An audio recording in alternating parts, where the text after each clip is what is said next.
In previous classes, we learned about the immune system, types of immunity, and about antigen also, isn't it? And antibody.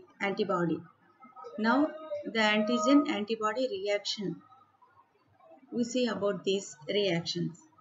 Antigen combines with its specific antibody in an observable manner, and the reaction between antigen and antibody is specific. It means the antibody always combines with its specific antigen only. It won't combines with other antigen. For example, if the COVID-19 antibody will combines with COVID-19 antigen only, but not with the cholera antigen. So this is the meaning of specific combining specifically, and this can be in an observable manner. It means we can see the all the reaction by using microscope or any other equipment, or by naked eye also sometimes. So this is the definition. Antigen combines with its specific antibody in an observable manner, and the reaction between the antigen and antibody is always specific. Next, what are the purposes of the antigen antibody reaction? What are the uses? Any uses are there? Yes, there are many uses. Among them, we can see in the body, what are the uses, in the laboratory, what are the purposes, and in the community and in general, what are the uses of antibody and antigen reaction. In the body, it forms the basis of immunity against diseases. It means uh, because of the antibody and antigen reaction only, the disease is neutralized, the antigens are neutralized, the toxins are neutralized, and so the body is protected. So this can be possible with the antigen and antibody reaction only. And sometimes it may lead to tissue injury in some hypersensitivity reactions and autoimmune diseases. Hypersensitivity reaction and autoimmune diseases we learn in prior classes afterwards. In next classes we will learn about it. It is nothing but the antigen is not from the outside here in case of autoimmune, and the body cell tissue itself acts as an antigen, and it is destroyed by the immune system, that is autoimmune disease. And hypersensitivity is the body will react, the immunity response is more than required, so this also causes the injury to the body tissue. This is because of this antibody and antigen reaction only. With this, what we do, we can take treatment for this. So because of this reaction, the symptoms will appear, and you can take care of our body, so we can take the treatment. And next, in the laboratory they help in the diagnosis of infections, and these tests are called as serological tests in the laboratory.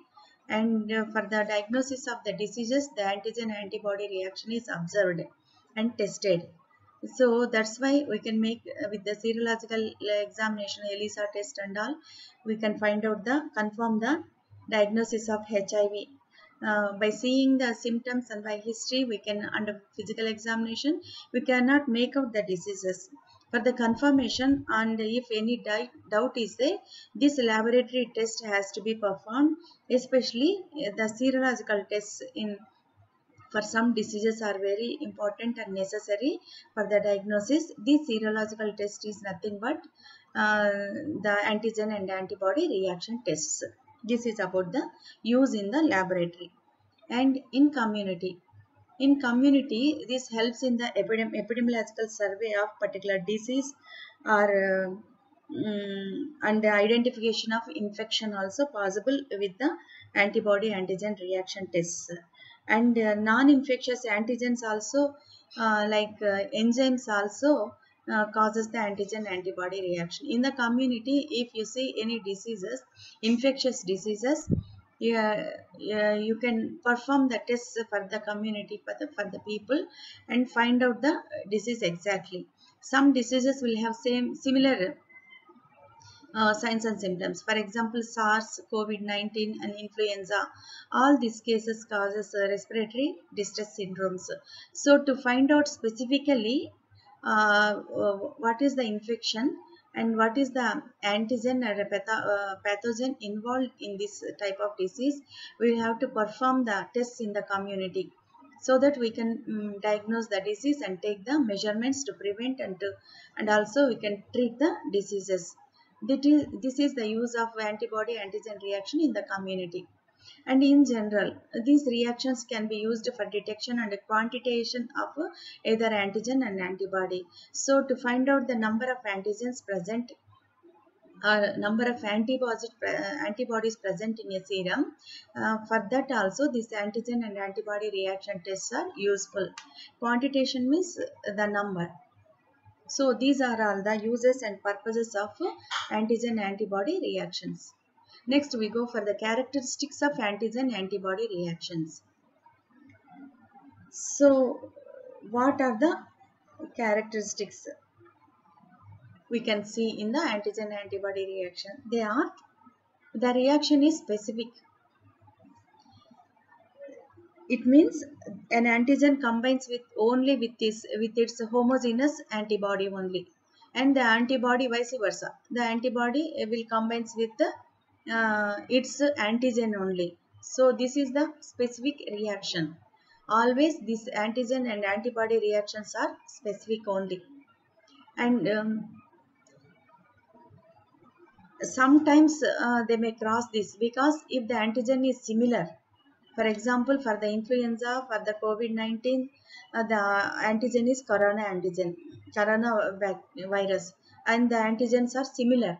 So, with the confusion, the body may sometimes, the antibodies may sometimes react, the cross may occur. Ante the antibody of the corona may combine with the antigen of influenza. Sometimes because of the similarity in the antigens, this may happen. Otherwise, always the reaction of antigen and antibody are the specific only.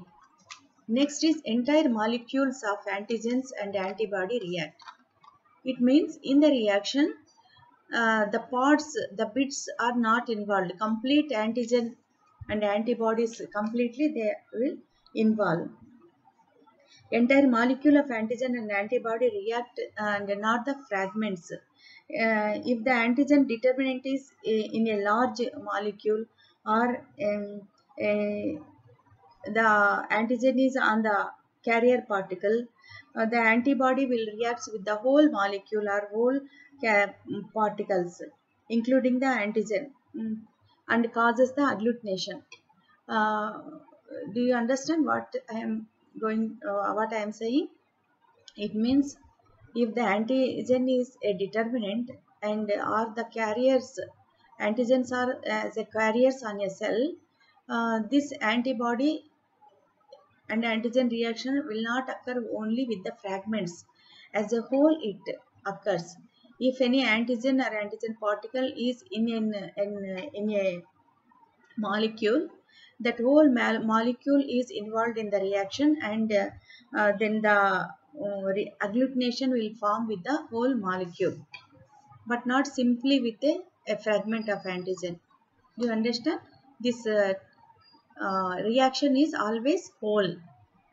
Next, no denaturation. It means with antibody and antigen reactions, the characteristics of antigen and the characteristic of antibody will not destroyed. They remain itself. They are reversed also. So that is denaturation. అంటే దాని స్వభావాన్ని కోల్పోవు. రియాక్షన్లో participate చేసినా కానీ దాని natural స్వభావం, antigen స్వభావం కానీ antibody స్వభావాన్ని కోల్పోవు. That is the meaning of no denaturation. And combination occurs at the surface. It means usually the antibodies to the surface antigens of infection agents are generally protective. The combination occurs at the surface. It means the antigens always will be at the surface of the particular cell. So the antigens and antibodies will be on the surface of a cells. So the reaction or combining of the antigen with antibody will be only on the surface. It won't combine with the whole cell. The reaction may be there with the whole cell, but the combination of the antigen or combining of the antigen or antibody is only with on the surface only. అంటే పైన cell పైన ఉన్న antigens తో పోయి antibodies ఆ cell పైన ఉన్న antigen తోనే కంబైన్ అవుతాయి, కానీ ఆ మొత్తం సెల్ మొత్తంతో కంబైన్ కావు. కానీ రియాక్షన్ అయితే మొత్తం సెల్ తో రియాక్ట్ అవుతాయి, కానీ కంబైన్ అయ్యేది మాత్రం particular antigen which are on the surface of the cells only, surface antigens only.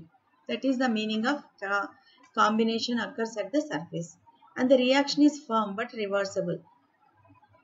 It is not soft or loose. The reaction always it is firm, but it is reversible. Again it can come into same, it can come back with the same nature. And both the antibody and antigen participate in this reaction. Not only antigen మాత్రమే participate చేయదు, లేదా antibody మాత్రమే participate చేయదు, రెండు కలిసి participate చేస్తేనే the antibody and antigen reaction అనేది జరుగుతుందన్నమాట. So both the antibody and antigen participate in the formation of agglutination and precipitations in the reactions. Let us see the types of antigen and antibody reactions. There are many types in the antigen and antibody reactions. They are precipitation reaction, agglutination reaction, immunofluorescence, ELISA test. It means enzyme linked immunosorbent assay, complement fixation test, that is otherwise called as CFT, and immunochromatography. Among them, we learn about the precipitation reaction, agglutination reaction, and ELISA test. Okay. Precipitation reaction.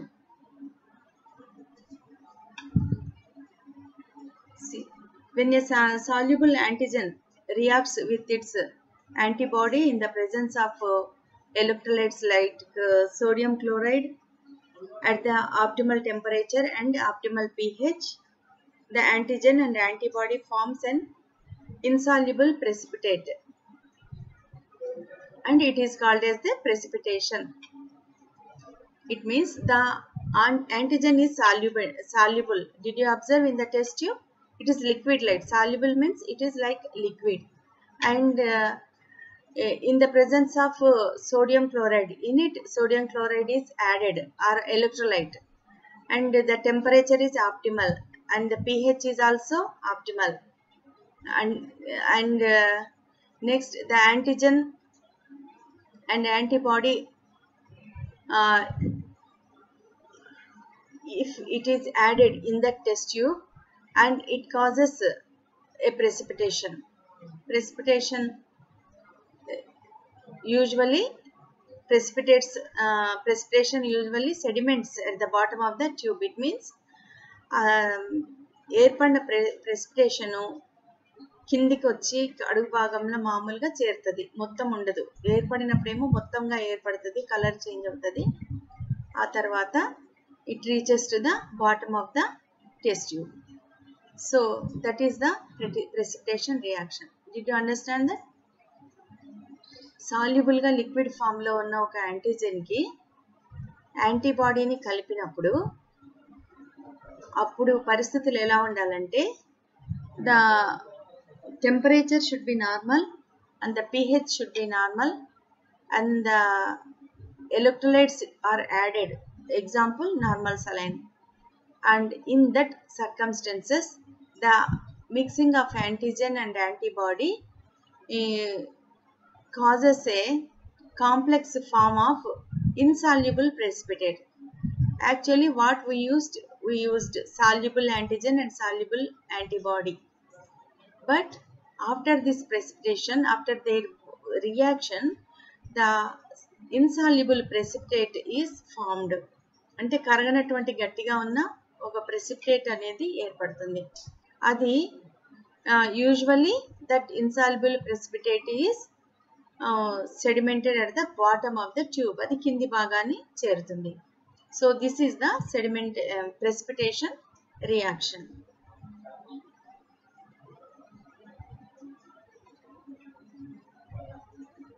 In the precipitation reaction, another thing is flocculation.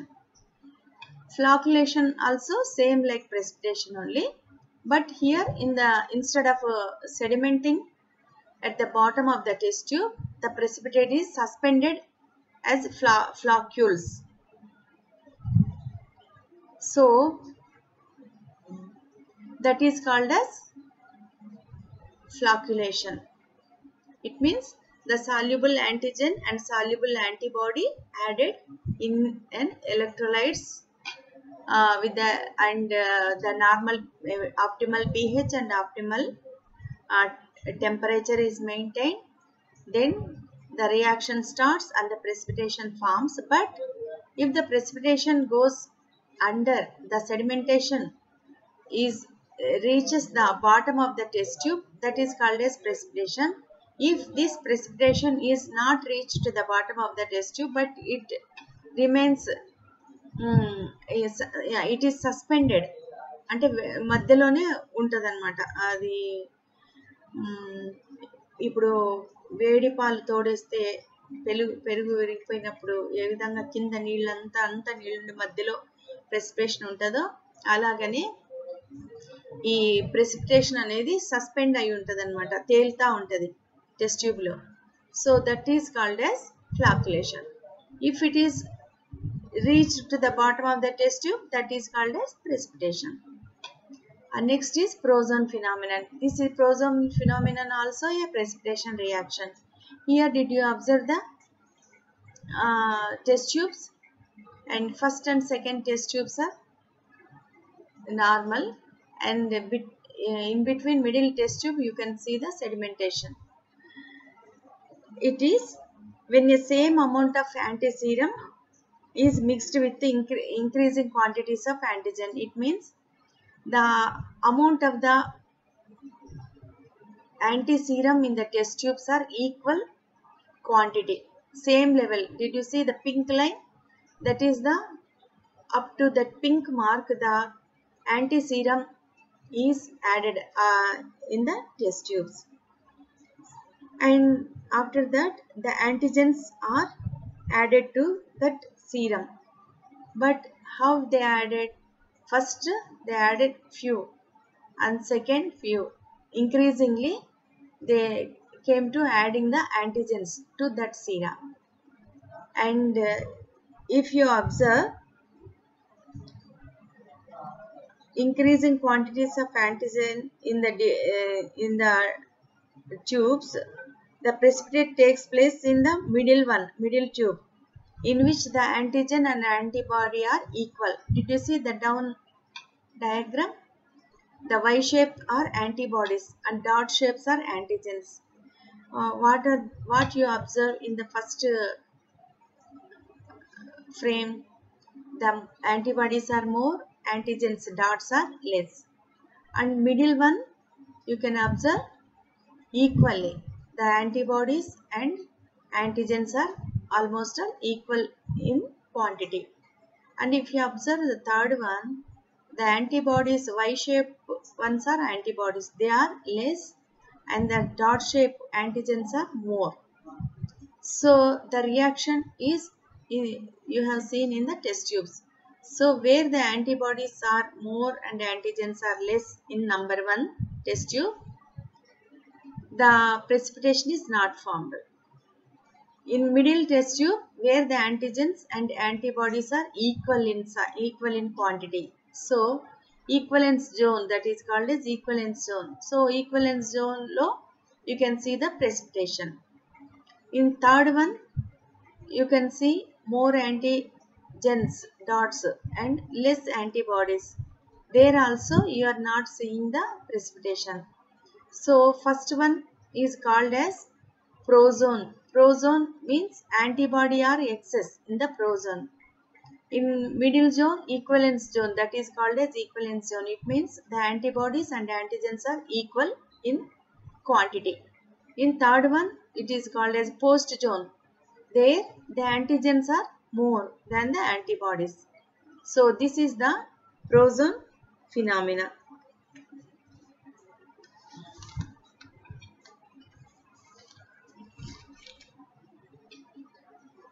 So absence of precipitation in the presence of excess antibody is called as prozone phenomena.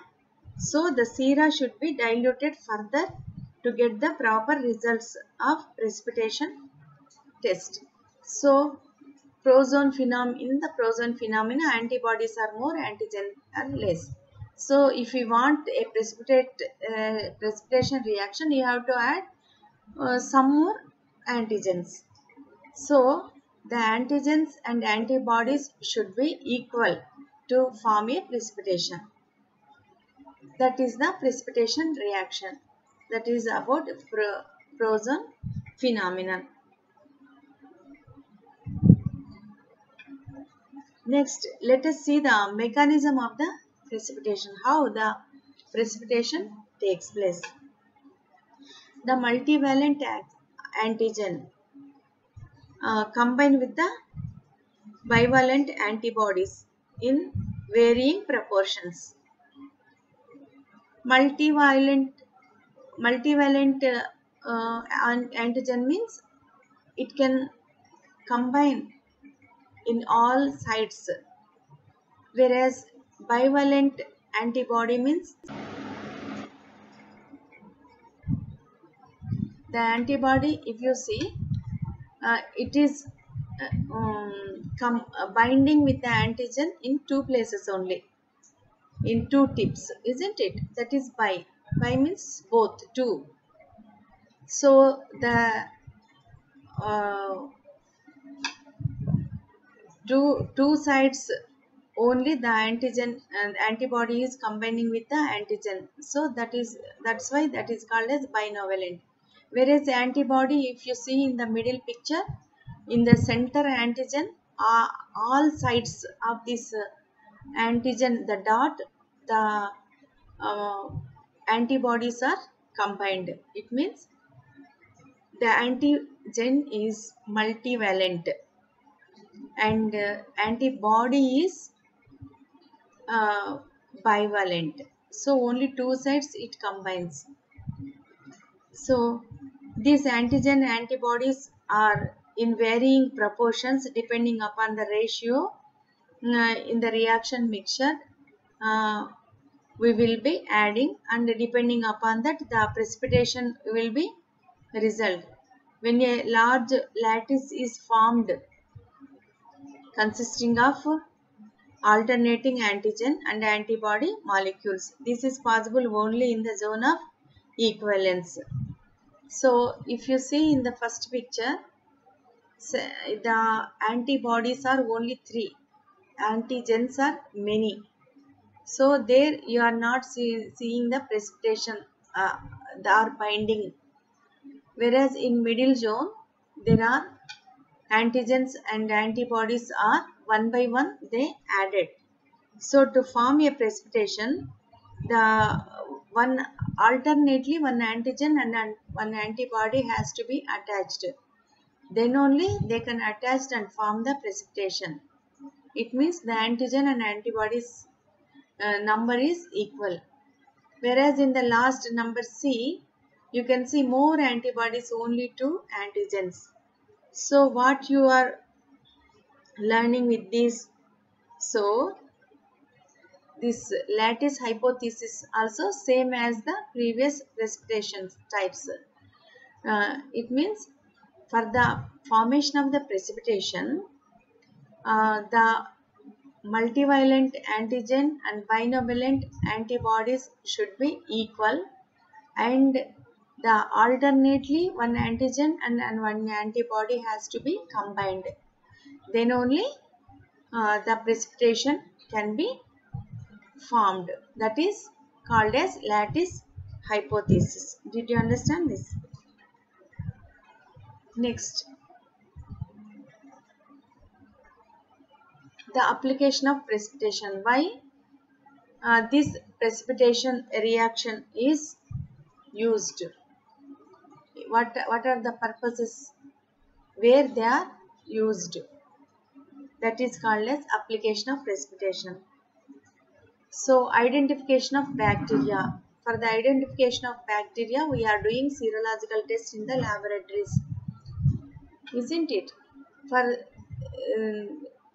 example, if any person comes with fever, and which type of fever, to find out, we have to do certain examinations in it, blood examination also, by taking their blood and making it separate cells and serum. With the serum, this precipitation antigen antibody reaction tests are performed, and so that we can find out which bacteria is in there, in that person, because of what which bacteria he got that fever or infection.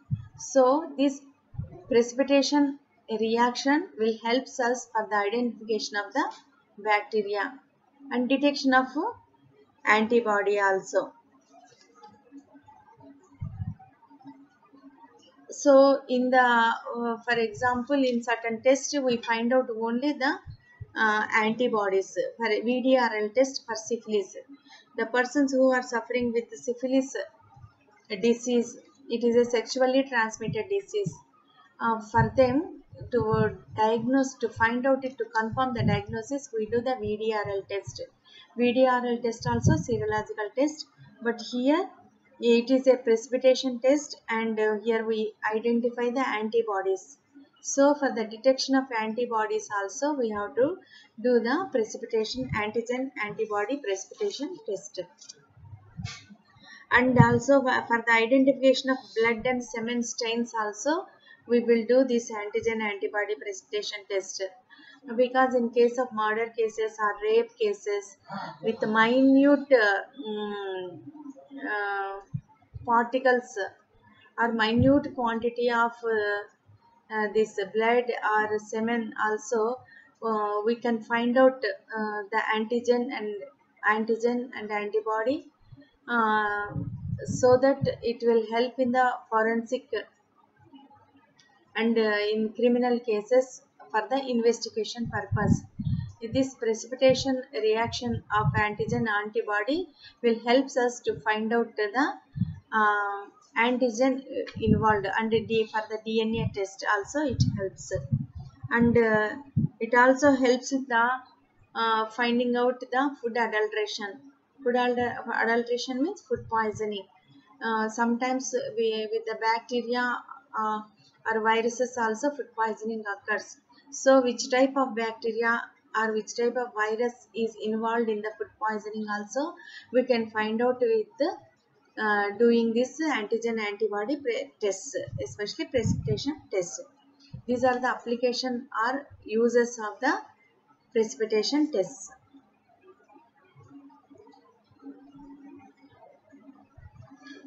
And also next we will see the different types of precipitation reactions. In this we can see the ring test now, and in the ring test, did you see in the first one the red solution is antibody in antiserum. It means serum contains antibody, and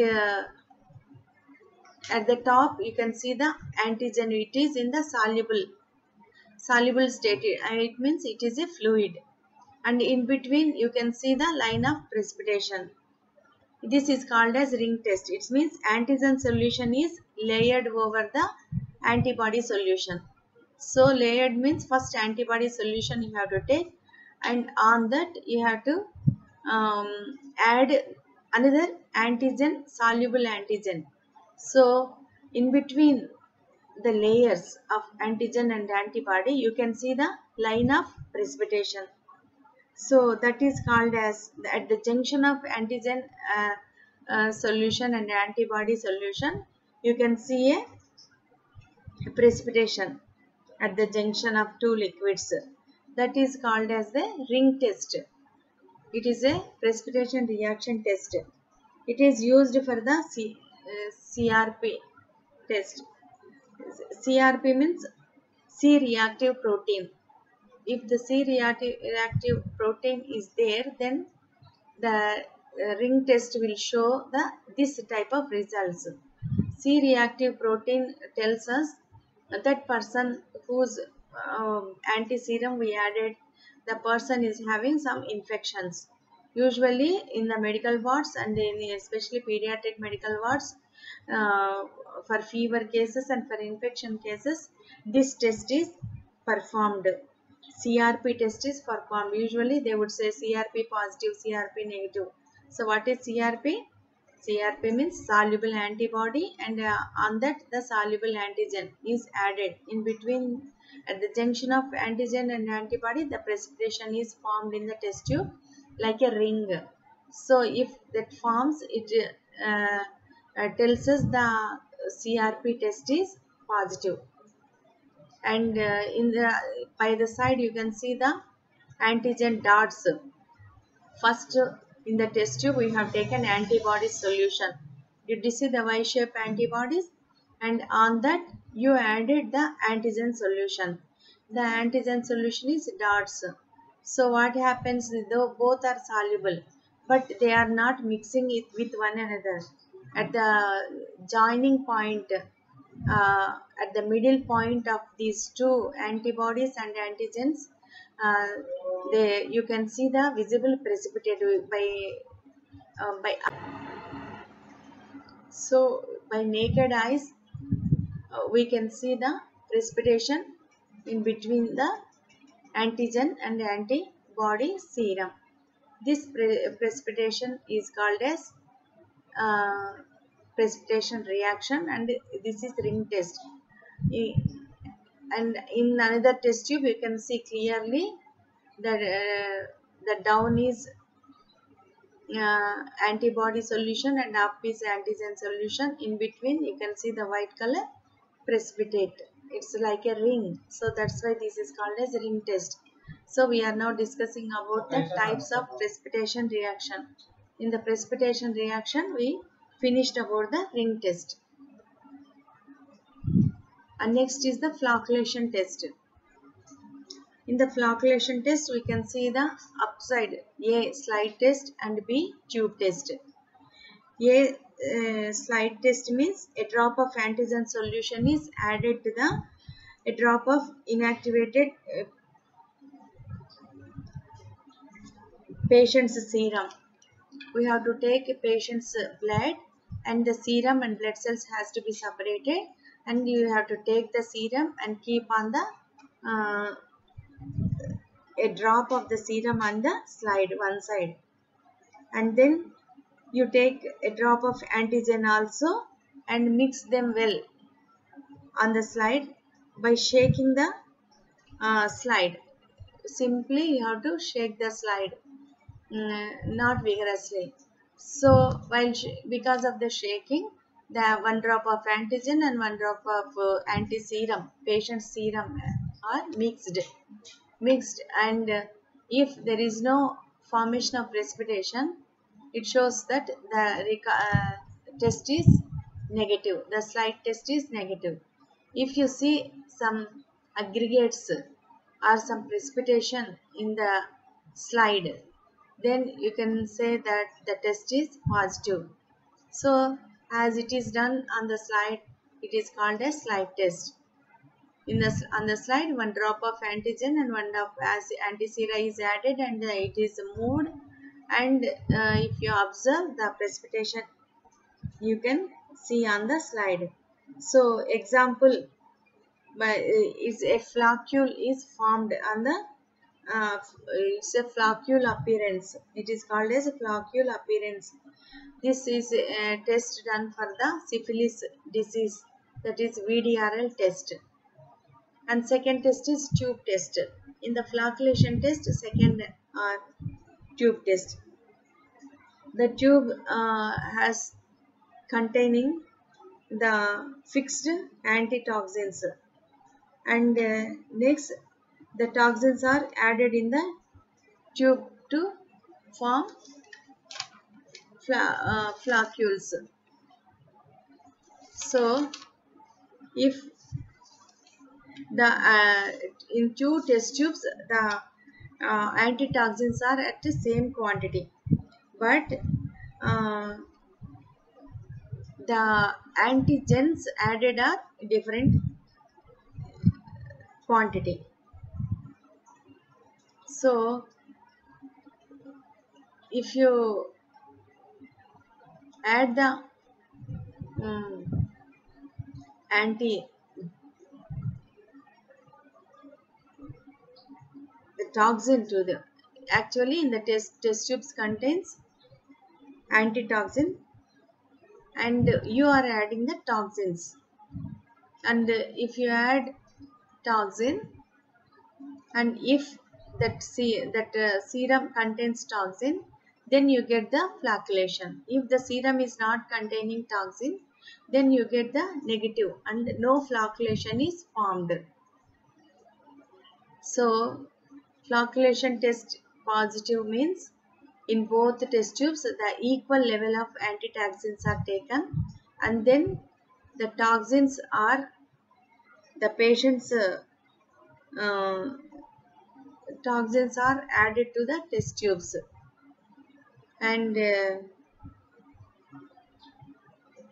the test tubes where the flocculation is called, that test is called as flocculation test positive. So for that you have to take a narrow test tubes to do the flocculation test.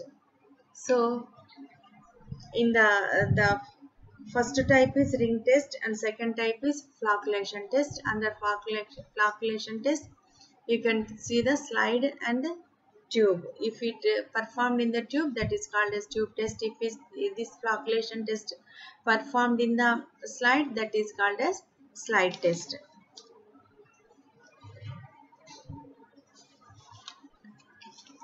Next, another precipitation reaction test is immunodiffusion test. These tests are performed with the gel. The gel used are 1% agar gel. Agar gel, agar means it is a gel. So for this precipitation test of immunodiffusion, we will take 1% agar gel. It is a gelatin substance. Agar is a gelatin substance. In it we can see the radial immunodiffusion test. This is also a precipitation test, third type of test. In it we can see the radio immune deficiency test and immunoelectrophoresis test. And next, electroimmunodiffusion test. Three types of tests are there in the immunodiffusion test. Among them, first is radial immunodiffusion test. Here, it is widely employed for the estimation of immunoglobulin classes. The antisera is incorporated in agar gel on a slide or petri dish. This is a petri dish. In the petri dish or a slide, the agar gel is applied, and next in that agar gel we are adding anti-sera of the patient, and then you have to perform some wells in that plate. See, గుంతల్లాగా కనిపిస్తున్నాయా? Yes, వాటిల్లో and ring shaped bands are there, and you have to add antigen there in the well shaped places. Actually you have covered the plate with the agar, 1% agar gel you have applied, and then you are added antibody on the plate also, and next you have added antigens in the wells. గుంతల్లాగా ఉన్న దాంట్లో antigen వేయాలి, antibody ఏమో మొత్తం వేయాలి. అప్పుడు the plate మీద agar gel అనేది పూసినాం అనమాట. ఇప్పుడు ఏమైతుందంటే కొంతసేపు అట్లే పెట్టినట్లయితే you can see the precipitation. ఎట్లా వస్తుంది ప్రెసిపిటేషన్? సెంటర్లో యాంటీజెన్స్, చుట్టూ యాంటీబాడీస్ను వేస్తే ఆ సెంటర్లో ఉన్న యాంటీబాడీస్ వైపు వస్తాయి, యాంటీబాడీస్ సెంటర్ వైపు యాంటీజెన్స్ వైపు వచ్చేస్తున్నాయి అన్నమాట. So they are radiating, actually they are radiating. The antibodies which are placed on the edges of the table and the agar gel is used on the table, on the plate, and in the center antigens are there. So gradually the antigens and antibodies both radiate at a time and mix at the one place and forming a ring like structure. And the a band, a ring like band, we can see the precipitation in the plate. And the depending upon the width of that ring, you can estimate the antigens, the concentration of the antigens, and also you can estimate the immunoglobulins also in that. So depending upon the concentration of the antigens, the diameter of the ring will be there. That ring is called as precipitation ring. If you see the observe the diagram, the precipitate form ring, and in center you can see the antigens, and they are diffusing, they are spreading out. Diffusion means spread avadam, spreading out. The arrow mark is showing, and the antibodies are the outside, and they are incorporated in agar. Agar means a gelatin type liquid. So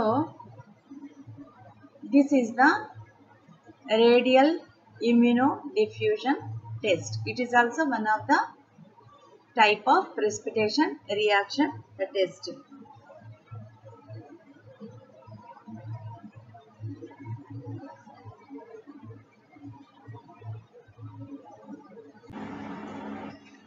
Next is the immunoelectrophoresis test. This is also one of the precipitation tests.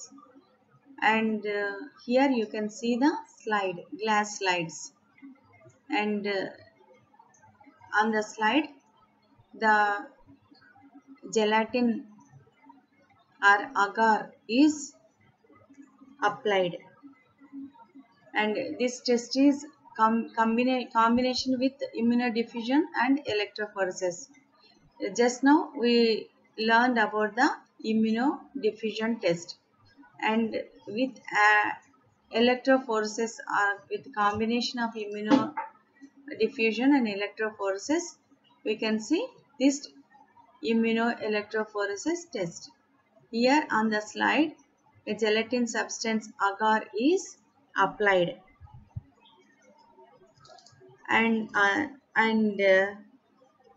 that is a semi-solid agar. And next a well cut is done, chinna guntalaga cheyali. So next the antigens are filled in that well. After placing the antigens in that well, you have to connect with the electric current, and electric current is applied to that slide. This is the first step, and this is about 1 hour. You have to apply the electric current for 1 hour, and afterwards if you see this antigen compound is separated. In the next slide you can see the well is empty where we kept the antigens, and the antigen compound is separated and different form, that side and this side, and like different in a line you can see the antigen compound separated because of the electricity connection. And next, one trough is, you can observe the one trough means it is like a canal, పొడవుగా in a rectangular page, పొడవుగా ఒక మళ్ళీ గుంతలాగా చేయాలన్నమాట. దానిలో you have to fill with antibodies, and after filling with the antibodies, what happens, the diffusion is allowed to proceed. It means the antibodies which are poured in the trough or in a stick like structure, అది కూడా ఒక canal లాగా గుంతలాగా చేయాలి. అందులో మనం antibody solution పోస్తే that antibody solution, the antibodies are moving and diffusing towards this antigens. ఈ antigens వైపుకి మూవ్ అవుతున్నాయి అన్నమాట. మూవ్ అయిపోయిన తర్వాత if you see in the last picture, a precipitate number of precipitations are formed. The precipitations are like threads you are seeing here, like bands you are seeing here. It means first you have taken antigen in the slide and you have applied agar gel at semi-solid gel on the slide, and you prepared a well and a trough. And trough అంటే పొడుగు stick లాగా గుంతలాగా ఒకటి round well laga, and you have poured antigen in the well, and after that you didn't pour the antibody still. After pouring the antigen, you collected for the electricity. The slide is connected for the electricity and kept for 1 hour. After 1 hour, if you see, the well is empty and the antigen solution comes this side and that side and form a row, and in different shape, oval shape lo the antigen is diffused. And after that, what you have to do in third slide, if you observe, you are pouring antibody solution in that trough. ఆ పొడవుగా ఉన్న దాంట్లో antibody solution పోసినాం and allowed it 18 to 24 hours to keep in that way. If you observe afterwards, the antibodies from the trough, they are moving or diffusing towards the antigens, and there the precipitates are formed like a bands. So bands laga geeta laga chusnam atla. So this is the immunoelectrophoresis test. Here you can, this is a technique, you can perform it for identifying the number of antigens. By observing the bands and counting the bands, you can identify the antigens. How many bands are there, then that number are antigens we can find out. This test is performed in finding out the abnormal serum with protein myeloma. In myeloma cases, this immunoelectrophoresis test is performed. Next type of precipitation reaction test is electroimmunodiffusion test. Here also the immunodiffusion test only, this is also, it is speeded up with the electricity, and in combination of electrophoresis and diffusion, this test is performed. In this counter immunoelectrophoresis, here a glass slide you are seeing. On the glass side, the agar is applied, and after applying the agar, you should make 2 wells, rendu guntalaga cheyali. In one well you have to keep antigens, and in the opposite well you are to keep antibodies, and then afterwards you have to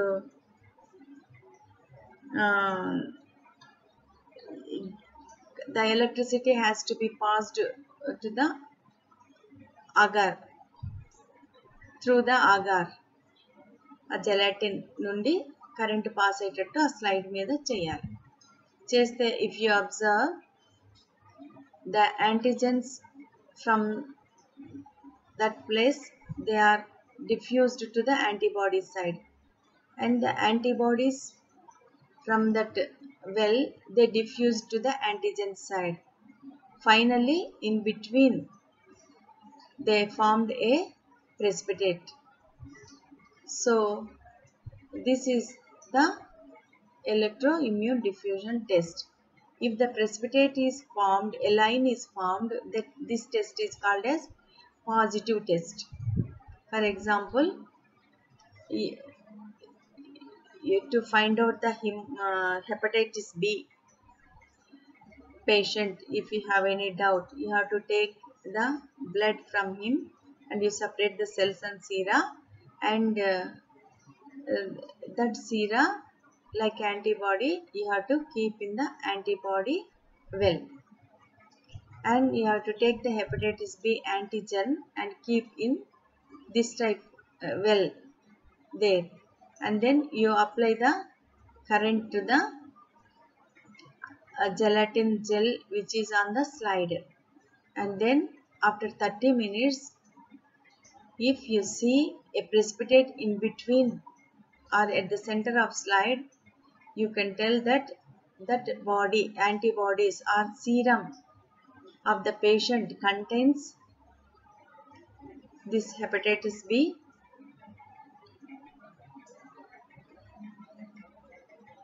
antibodies. He is having hepatitis B antibodies means what it means? He is having hepatitis B antigens also. That's why that hepatitis B antigens stimulated the immune response and specific antibodies against hepatitis B are formed.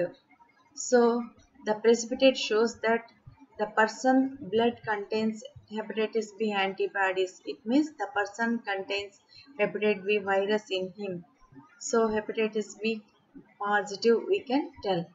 If the precipitate here it is not formed, then you can say that the blood is or the serum of the client is not having hepatitis B antibodies. It means there are no antigens also in the body, so the disease is not there. So in this way you can do the electroimmune diffusion test. This is also a precipitation test only.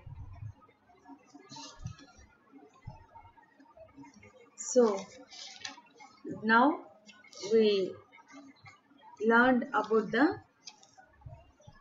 precipitation reaction test. We are knowing the types of precipitation reaction tests. Among them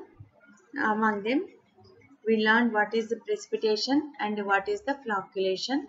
Precipitation means the precipitate forms at the and sediments at the bottom of the test tube.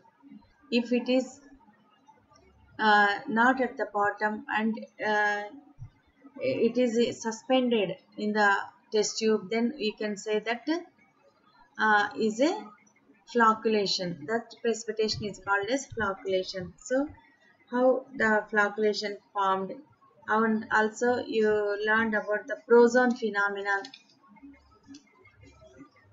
where the antibody solution equally taken and antigens are tried to add. First some add and second gradually increasingly the antigens are added, and where the antigen antibodies are same, there the precipitation formed. Where the antibodies are more and antigens are less, that is called as Prozone test, and there will not be the formation of any precipitation, that is Prozone test. That also we discussed. We learned about the mechanism of precipitation and why you apply this precipitation test, ఎందుకు వాడతాము ఈ precipitation test, ఎందుకోసం మనం చేస్తాము అనే విషయాలు తెలుసుకున్నాము. And precipitation reaction టెస్టుల గురించి తెలుసుకున్నాం. దాంట్లో ఒకటి రింగ్ టెస్ట్, రెండవది ఫ్లాకులేషన్ టెస్ట్. ఫ్లాకులేషన్ టెస్ట్లో టెస్ట్ ట్యూబ్లో చేయొచ్చు, స్లైడ్లో చేయొచ్చు. ఇంకా మూడవది వచ్చేసి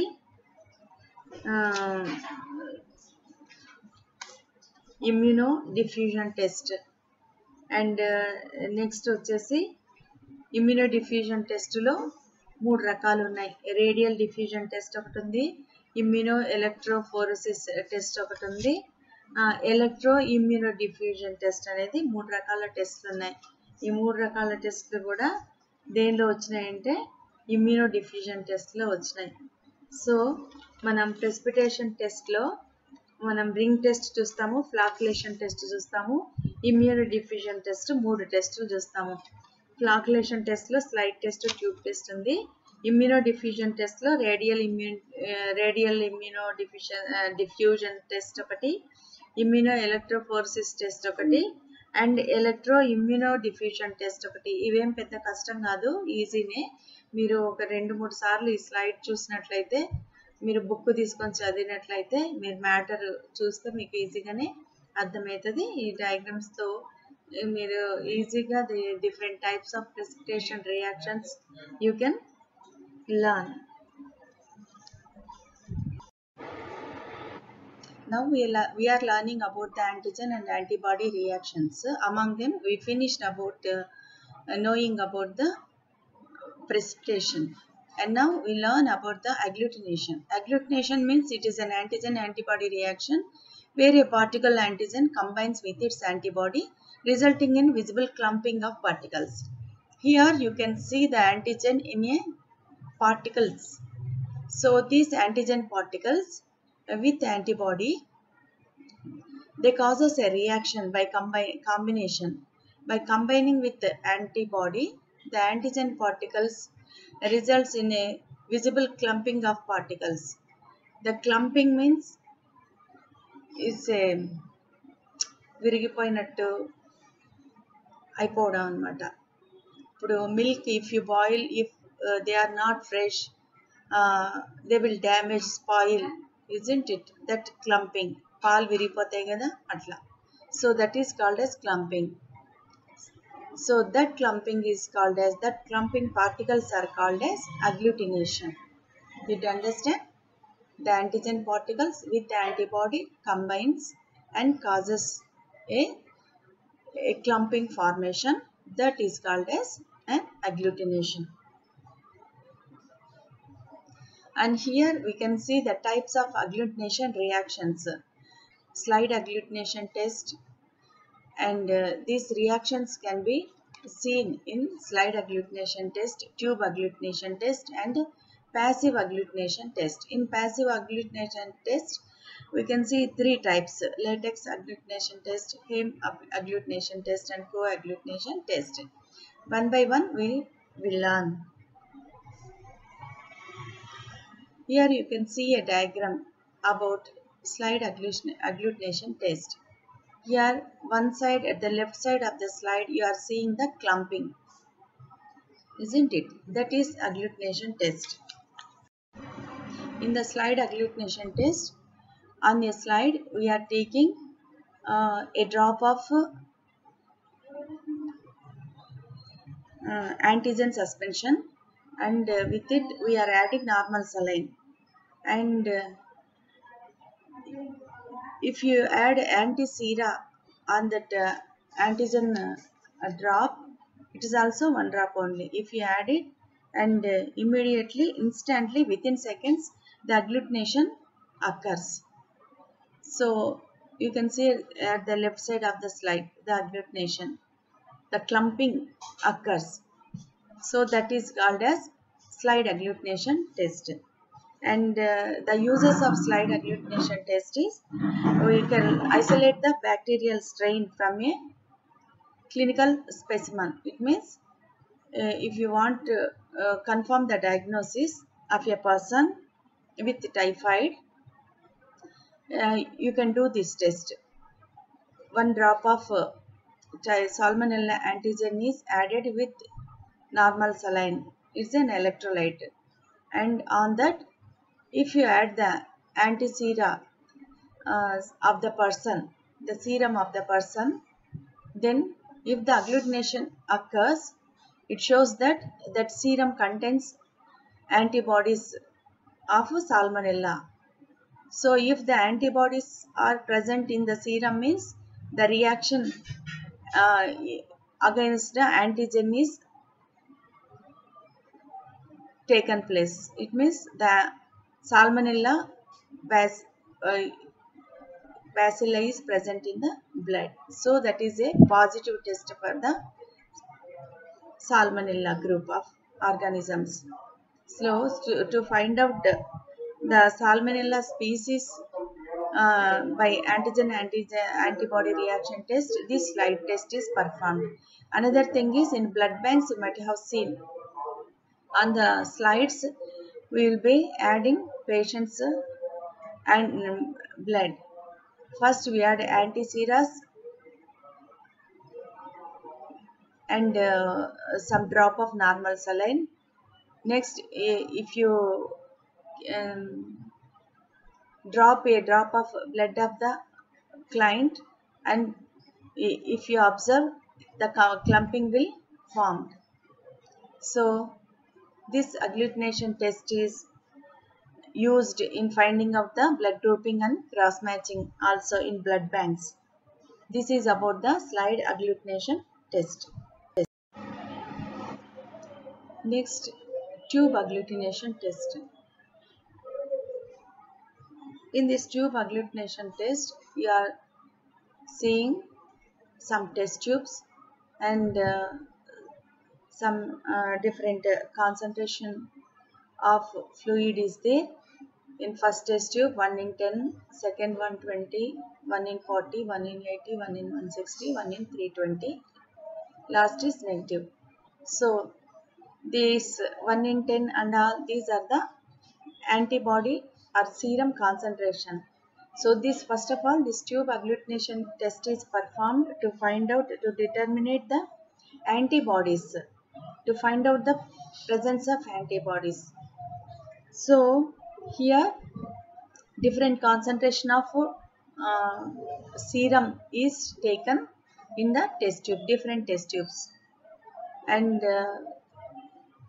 the antigens are taken, that particles are added equally in each test tube. In lower concentration, same quantity of antigens, and higher concentration of serum, also same quantity of antigens are added. And then if you observe, somewhere the particulated antigens will causes the formation of the agglutination, and the highest agglutination concentration agglutination is taken as a result. So here in 1 in 40 concentration, you can see the starting of the agglutination, and 1 and 20 also agglutination is there, and 1 and 10 also agglutination is there, but it started, the highest we have to take, highest is 1 in 40. So this is positive test, and the titer is 1 in 40, isn't it? In 1 in 80 and all the higher concentrations, the agglutination is not formed.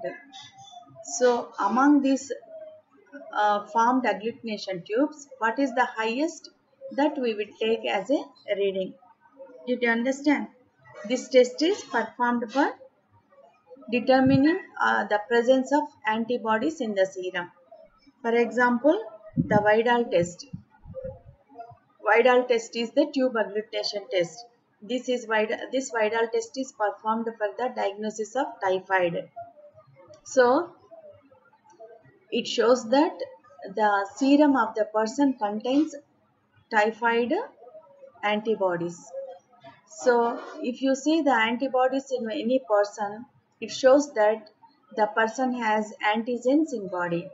So whenever the antigens are there only, the antigen stimulates the antibody formation in a person, isn't it? That's why the presence of antibody shows the presence of antigens in that person. The presence of antigens shows us the presence of pathogens, particular pathogens in that person. So here the antigens particles we added are typhoid antigen particles. So the serum is the patient for whom we are testing to diagnose the typhoid. So that serum shows that in 1 in 40 concentration, the serum contains the typhoid antibodies. So for the detection of antibodies, this tube agglutination test is performed. Do you understand this?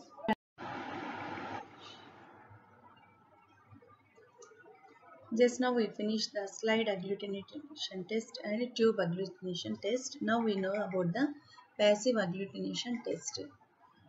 Here we can convert the precipitation test into agglutination test, which depends upon the characteristics of antigen we use. The soluble antigen here it is applied to the carrier particles. The carrier particles can be latex particles or red blood cells or bentonites. The special characteristic of these carrier particles are they absorbs antigen or antibodies. Absorbment, not absorption, absorbs. This just they attaches with the antigen or antibody particles. If we use in the test latex particles, the test is called as latex agglutination test. If we use red blood cells for the test, then this test is known as heme agglutination test. Here the latex agglutination test, the latex beads are taken and soluble antigen are attached to it, and then if they added with the specific antibody, they causes the agglutination, particles of agglutination. And by attaching soluble antigens to the surface of carrier particle, it is possible to convert the precipitation test to agglutination test here. And so that we can, if the soluble antigen is attached to the carrier particles, we can by the reaction agglutination test we can count the or detect the antibodies. That is called as passive agglutination test. If you use antibodies apply on the carrier particles, then you can detect the antigens involved in the agglutination. This is called as reverse passive agglutination test. By using antigens on the carrier particles, we can detect antibodies, that is passive agglutination test. If you use antibodies, you apply on the carrier particles, then you can detect the antigens. This is a reverse test. So this is called as reverse passive agglutination test.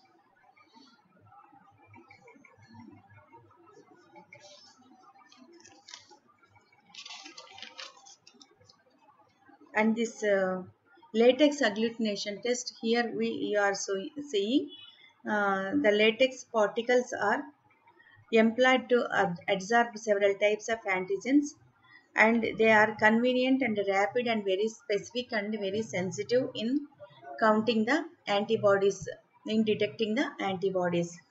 And for detecting hepatitis B antigens, ASO, CRP and RA factors and other many antigens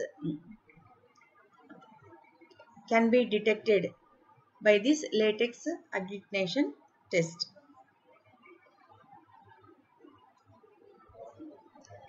If you use red blood cells instead of latex particles, then this passive agglutination test is called as heme agglutination test. You can see the red blood cells and the antigens sensitized the red blood cells. These red blood cells acting as a carrier particles here. They are sensitized with the treponema antigens here. So the patient's serum is taken, and if you mix it, and this patient serum contains, if patient serum contains antibodies, immediately the agglutination takes place. If the agglutination takes place, the test is called as positive, and that patient is having the particular disease. And if the agglutination is not occurred, then you can say that the test is negative. It means the serum is not containing any antibodies. So the patient is not having the disease. If the patient's blood is containing pathogens only, the antigens will be present in the blood.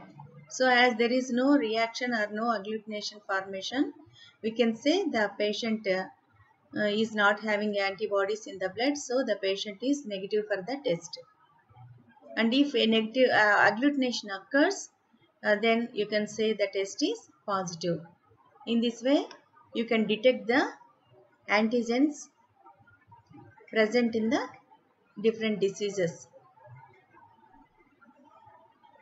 So this is about passive agglutination test. Another passive agglutination test is co-agglutination test. Here you can see the Staphylococcal aureus coven strain. It contains a specific protein like A protein on it, and IgG specific antibody, if you add to it, and that antibody go and attaches to the protein, and you see, you observe the tip of the Y shape antibody is attached to it, and the front side two hands are free. And when you add a particular antigen for which you have to find out, and then these antigen will go and attaches to the free ends, fab ends, that is called as fab ends of the antibodies, and one by one they attaches, and they grouped and forms a particle agglutination. So this Staph aureus contains a protein, and immunoglobulin is coated to the strain of Staphylococcus aureus in the second step, and then when corresponding antigen is mixed with it, the agglutination is formed. To detect bacteria antigen in the blood or urine or cerebrospinal fluid, we will use this coagglutination test, especially for Neisseria gonorrhea and Haemophilus influenza can be detected by this coagglutination test. Did you understand this?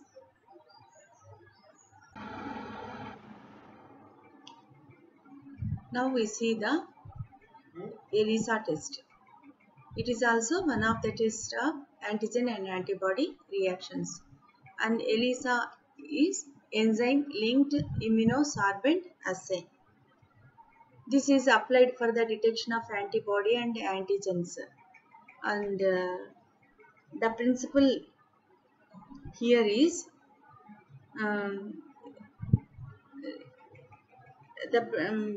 almost the same as here the enzymes are used and the substrate is added, and by adding the substrate, the enzyme causes the reaction and the change of color will occur. And if there is a change in color of the substrate, that test is called as positive. And if the color is not changed, then it is called as negative. The test can be done in the polystyrene tubes. Then the polystyrene tubes are called as macroplates, or if we use polyvinyl plates, and that are called as micro titers. There are three types: sandwich ELISA, indirect ELISA, and competitive ELISA. Let us see one by one. This is sandwich ELISA test. For the antigen which we have to detect it in a specimen, that we have to take first a microplate well. The microplate well is coated with an specific antibody against which antigen we have to detect. So if we want to test a patient with HIV test, then the antibodies which we have to take in the microtiter is HIV antibody. So in that way, specifically for which test we have to perform, that specific antibodies are taken and they are coated in that microtiter plate, and then the specimen which is to be tested is added to that coated wells. And if the specimen contains that disease antigen, then what it do, it attaches with that antibody, already it is coated inside. And again, to detect this antigen and antibody reaction, the other antibody conjugated with an enzyme is added, and this conjugated antiserum binds the antibody which is already attached. And next you have to add the substrate to know the binding conjugate antiserum to antigen and antibody complex, and it won't come out, but the change of color, the enzyme causes the change of color of the substrate and giving rise to color change, usually the yellow color. So if the yellow color comes, the test is called as a positive test, because the coated well antibodies are attached to the antigens present in the specimen of the person. Okay, micro tighter plates తీసుకొని దానిలో మనము ఏ patient disease doubt పడుతున్నామో ఆ patient డిసీజ్కి సంబంధించిన antibodies, HIV patient blood test చేయాలంటే HIV యాంటీబాడీస్ను తీసుకొని ఆ ప్లేట్లో ఉంచాలి. మనం ఉంచిన తర్వాత ఇప్పుడు ఆ స్పెసిమన్, పేషెంట్ టెస్ట్ చేయాల్సిన స్పెసిమన్ని దానిలోకి యాడ్ చేయాలి. ఒకవేళ యాడ్ చేసినప్పుడు దాంట్లో నిజంగానే ఆ స్పెసిమన్లో యాంటీజెన్స్ ఉన్నాయనుకోండి, మనం తీసుకున్న యాంటీబాడీతో అవి అటాచ్ అయిపోతాయి. అటాచ్ అయిపోయిన తర్వాత మళ్ళీ మనము యాంటీబాడీస్ ఎంజైమ్తో కాంజుగేట్ చేసి దాన్ని కూడా దానిలోకి తర్వాత యాడ్ చేయాలి. యాడ్ చేసినప్పుడు ఈ conjugated antibody also attaches with that antibody antigens in the microtiter plate. If you add substrate to know the binding of that antibody antigen, then it causes the change of color. ఎందుకంటే conjugate యాంటీబాడీలో ఉన్న enzyme ఈ సబ్స్ట్రాట్ని colour change చేస్తుంది. దీనివల్ల ఏం తెలుస్తుంది? Antigen antibody reaction జరిగింది, patient స్పెసిమన్లో antigens ఉన్నాయి అనేది తెలుస్తుంది. యాంటీజెన్స్ ఉన్నాయి అంటే ఆ పేషెంట్లో ఆ డిసీజ్, పర్టికులర్ డిసీజ్ ఉంది అనేది మనకు అర్థమవుతుంది. అందుకే మనం ఆ టెస్ట్కి పాజిటివ్ అని ఇస్తామన్నమాట.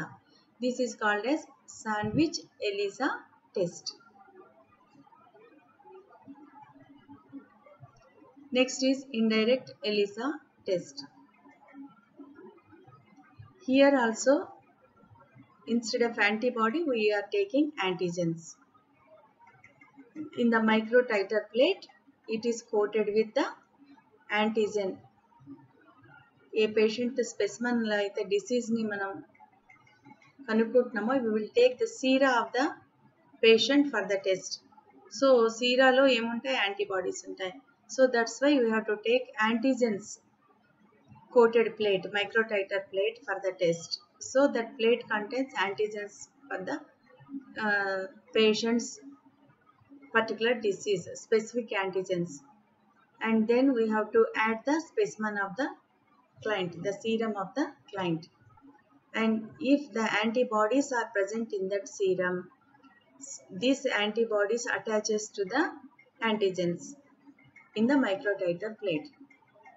And when you take anti-human immunoglobulin antibody with conjugated with an enzyme, and if you take that, if you add it, then that conjugated enzyme anti-human immunoglobulin will again attaches and binds the antibody antigen in the microtiter.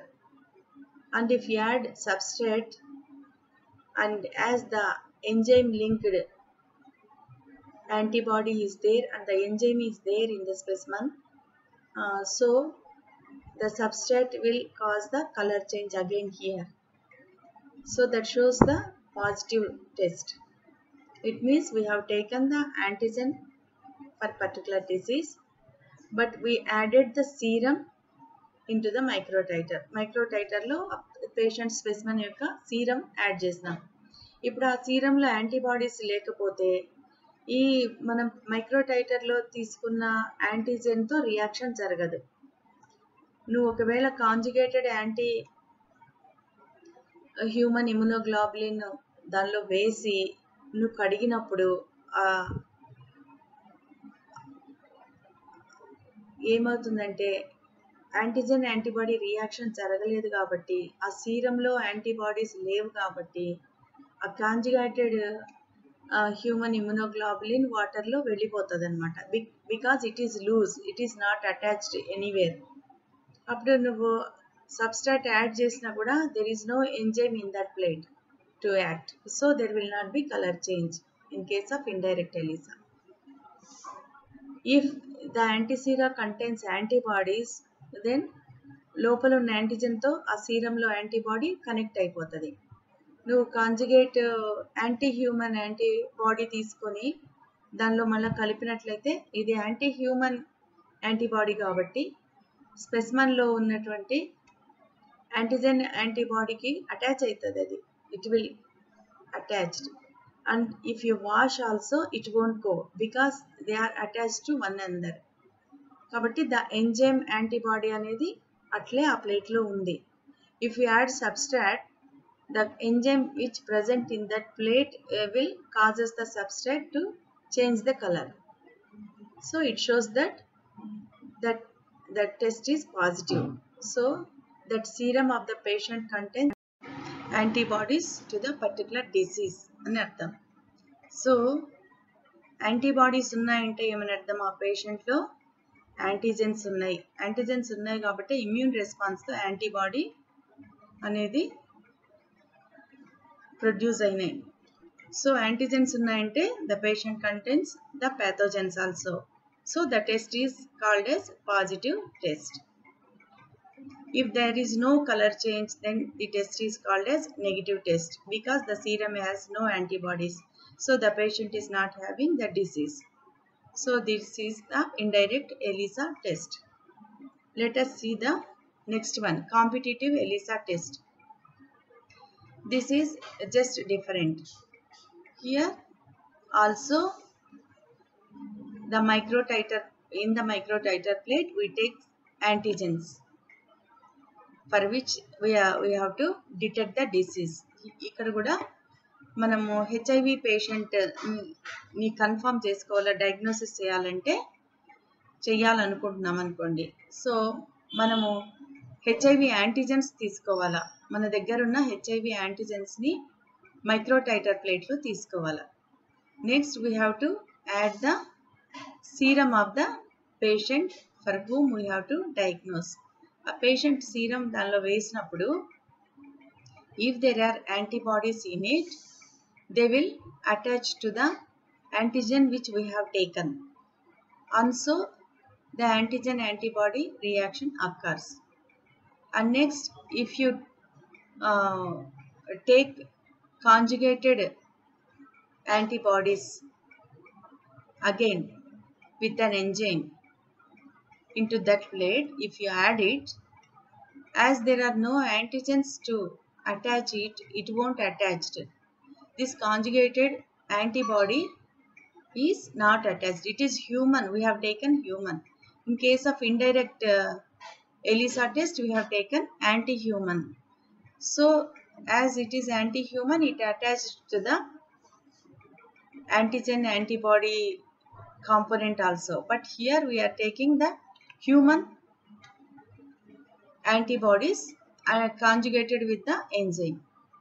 దాన్ని మనం దానికి add చేసినట్లయితే, as there is no antigen to this antibody, the conjugated antibody to attach, so it will be floating in that microtiter plate.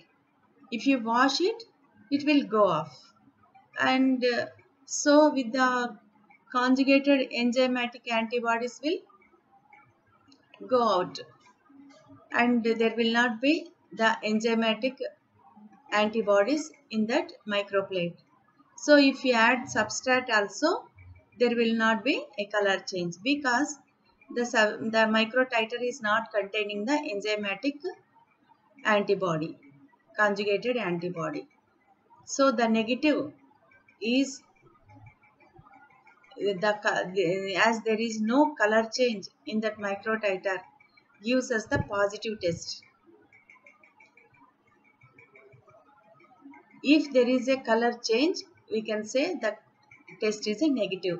It is just opposite to the sandwich ELISA test and indirect ELISA test, because the difference between the indirect ELISA test and a competitive ELISA test is just a little. There we are taking the anti-human antibodies for conjugating with the enzyme. So it is anti-human antibody. So though there is antibodies in it, it will conjugate with that antibodies and antigens in the microtiter. But here we are taking the human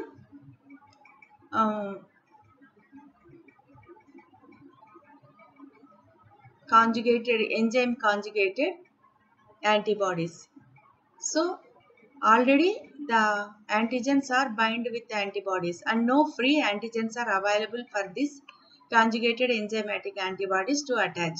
So it won't attach. It will be floating in that microtiter plate, and so if you wash also, it will come out. So it shows that there is no antigens in the specimen of that person.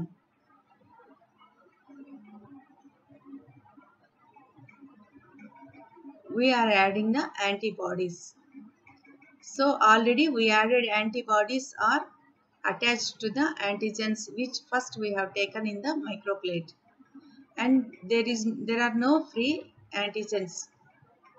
ఈ conjugated enzymatic యాంటీబాడీస్తో attach కావడానికి antigens అవైలబుల్గా లేవు, ఎందుకంటే మనం తీసుకున్న సీరంలో ఉన్న antibodies అన్నీ అక్కడున్న మనం తీసుకున్న యాంటీజెన్స్తో అటాచ్ అయిపోయినాయి. Free antigens are not there, కాబట్టి ఇవి బైండ్ కాకుండా ఫ్రీగానే ఉంటాయి. If you wash with water, it will go off. And ఆ తర్వాత నువ్వు సబ్స్ట్రాట్ యాడ్ చేసినా కూడా ఎంజైమాటిక్ కాంజుగేటెడ్ యాంటీబాడీస్ దాంట్లో లేకుండా వాష్ చేసినప్పుడు వెళ్ళిపోయినాయి కాబట్టి, ఎంజైమ్ లేదు కాబట్టి కలర్ చేంజ్ రాదు. సో అందువల్ల కలర్ చేంజ్ కాకుండా ఉంటేనే కాంపిటేటివ్ ఎలిసా టెస్ట్ని మనం పాజిటివ్ అంటాం. ఎందుకంటే మనం తీసుకున్న యాంటీజెన్స్కి ఆ టెస్ట్లో యాంటీబాడీస్ స్పెసిమన్లో ఆ పర్సన్ సీరంలో యాంటీబాడీస్ ఉన్నాయి కాబట్టి యాంటీజెన్స్తో అటాచ్ అయిపోయినాయని అర్థం. ఒకవేళ ఆ టెస్ట్ సీరంలో యాంటీబాడీస్ లేకపోయినట్లయితే మనం తీసుకున్న కాంజుగేటెడ్ ఎంజైమాటిక్ యాంటీబాడీస్తో మనం మైక్రోప్లేట్లో తీసుకున్న యాంటీజెన్స్ అటాచ్ అయిపోతాయి. సో ఆ ఎంజైమ్ అనేది లోపల మైక్రోటైటర్లో అట్లే ఉండిపోతుంది. నువ్వు సబ్స్ట్రాట్ యాడ్ చేసినప్పుడు వెంటనే ఆ ఎంజైమ్ ఉంది కాబట్టి రియాక్షన్ జరిగి కలర్ వస్తుంది. సో కలర్ వస్తుంది కాబట్టి that is called as negative test, because the enzymes are present to attach with the antibodies. Positive అంటే ఆల్రెడీ ఆ సీరంలో ఉన్న యాంటీబాడీస్ అన్ని ఎంజైమ్తో అటాచ్ అయిపోయి యాంటీజెన్స్తో అటాచ్ అయిపోయి ఉంటాయి కాబట్టి నీకు ఫ్రీ యాంటీజెన్స్ దొరకవు ఈ కాంజుగేటెడ్ యాంటీబాడీస్కి అటాచ్ కావడానికి. అందువల్ల అవి ఫ్రీగా ఉంటాయి, కడిగితే పోతాయి. సో కలర్ లేకుండా if the test is having no colour change then that is called as positive. Colour change ఉంటే ఈ కాంపిటేటివ్ ఎలిసా టెస్ట్ని నెగిటివ్ అని అనాలి.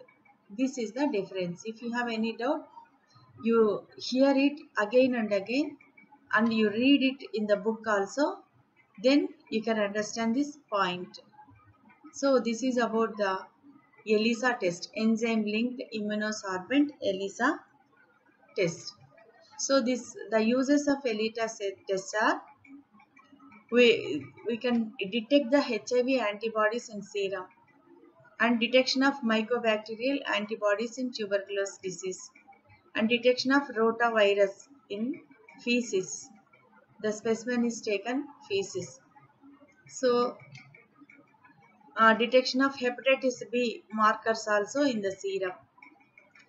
So for this detection of hepatitis B markers and rotavirus, and for the detection of tuberculosis, and for the detection of HIV antibodies, these ELISA tests are done. So this is also an antibody antigen reaction test. With this we finished the antibody and antigen reaction tests. Yes, main tests that those are precipitation test, agglutination test and ELISA tests.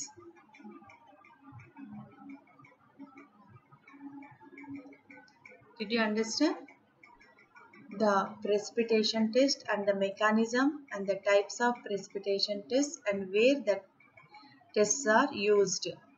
And next, what is agglutination? What are the different types of agglutination tests? And what is the mechanism of agglutination?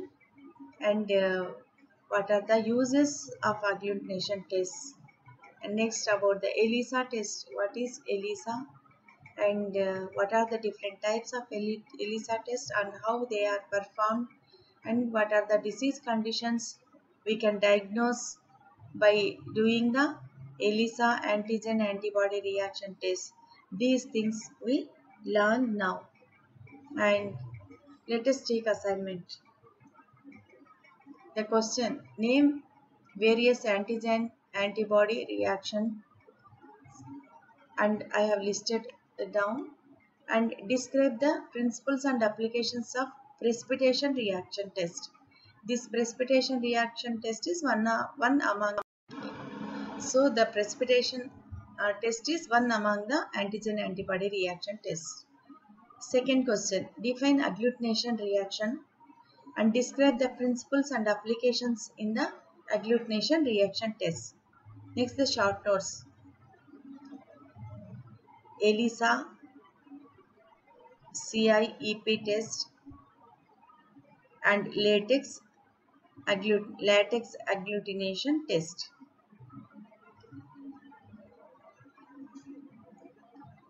And these are the questions you have to answer.